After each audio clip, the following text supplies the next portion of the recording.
హైడ్రా మీద అంతకు ముందే తలో తీరు మాటలు అన్నారు అంతా.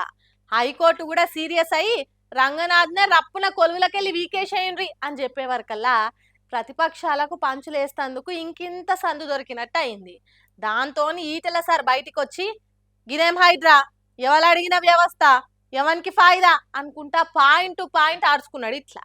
హైడ్రా మీద హై బీపీ చూయించుకుంటా ప్రతిపక్షాలు ఫైర్ అయినాయి ఇదివరకే. ఇక కేసీఆర్ అయితే ఇప్పటికే క్లారిటీగా చెప్పేసిండు, మేం పవర్లకు రాగానే హైడ్రాని అవతల ఎత్తేస్తాం అనుకుంటా. కానీ కాంగ్రెస్ సర్కారు సీఎం రేవంత్ రెడ్డి మాత్రము హైడ్రా మానసపుత్రిక అన్నట్టే మస్తు ఓన్ చేసుకున్నారు. ఆఖరికి హైకోర్టే సీరియస్ అయ్యి మీరు కూల్చుకుంటూ పోతుంటే మేము చూసుకుంటూ కూర్చోవాలన్నా అని అచ్చింతలేసింది కూడా. ఇక దాంతో లీడర్లంతా తలో మాట అంటుంటే ఈటల కూడా ఈ తీర్లు అరుచుకున్నాడు. హైడ్రా అనేది ప్రజల్ని వేధించే సంస్థ తప్ప ఇంకేం లేదనుకొచ్చింది ఇట్లా. హైడ్రా చరిత్ర చూసిన తర్వాత ఇది పేదల ఇల్లు గుట్లు కూలగొట్టేటువంటి ఒక సంస్థగా, ప్రజల్ని వేధించే సంస్థగా, ఇవాళ వాళ్ళకు అనుకున్నోళ్లకు భూములు కట్టబెట్టి వాళ్ళకు వ్యతిరేకంగా ఉన్నటువంటి వాళ్ళ ఇల్లు కూలగొట్టుడు, భూములు గుంజుకునే సంస్థగా అది రికార్డుకి ఎక్కింది. కాబట్టి కోర్టు ఎన్నిసార్లు సొట్లు పెట్టినా తిట్టిపోసినా గానీ రేవంత్ రెడ్డి తీరైతే మార్చుకోలే. మరి ఎందుకో హైడ్రా అంటే అంత ప్రేమ ఆయనకు అనుకుంటా.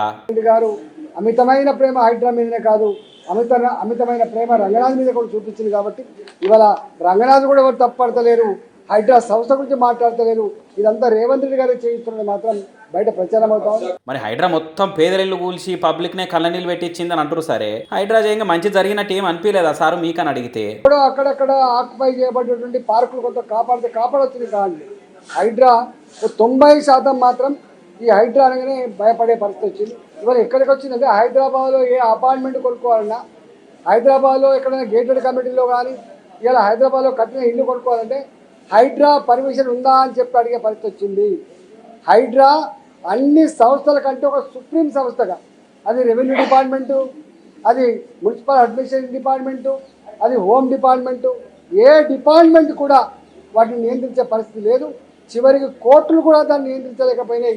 వాళ్ళకి యాసకు వచ్చి మొన్న వాళ్ళు ప్రకటించారు. కాబట్టి అది హైడ్రాతో ఆటాన ఫాయిద ఉంటే 90% త్వరనే ఉన్నది. కడుపు కట్టుకొని రూపాయి కూడబెట్టుకున్న వాళ్ళు కూడా ఇంత నిల్వ నీడుండాలని, చిన్న గూడుండాలని ఇల్లు కొందామని చూస్తే హైడ్రా పర్మిషన్ ఉందా అని భయపడే కాడికి వచ్చింది అనుకుంటా ఇట్లా మాట్లాడిండు. ఆయన ఇట్లా ఏ పార్టీకి వెళ్ళి ఎవరొచ్చి తిట్టినా పబ్లికే ఉండి మా కొద్ది హైడ్రా నెత్తినోరు కొట్టుకొని చెప్పినా రేవంత్ రెడ్డి సార్ అయితే నేను బరాబర్ నడిపిస్తానంటే చెప్తుండు. కాబట్టి రేపు ఏమవుతా అనేది చూడాలిగా.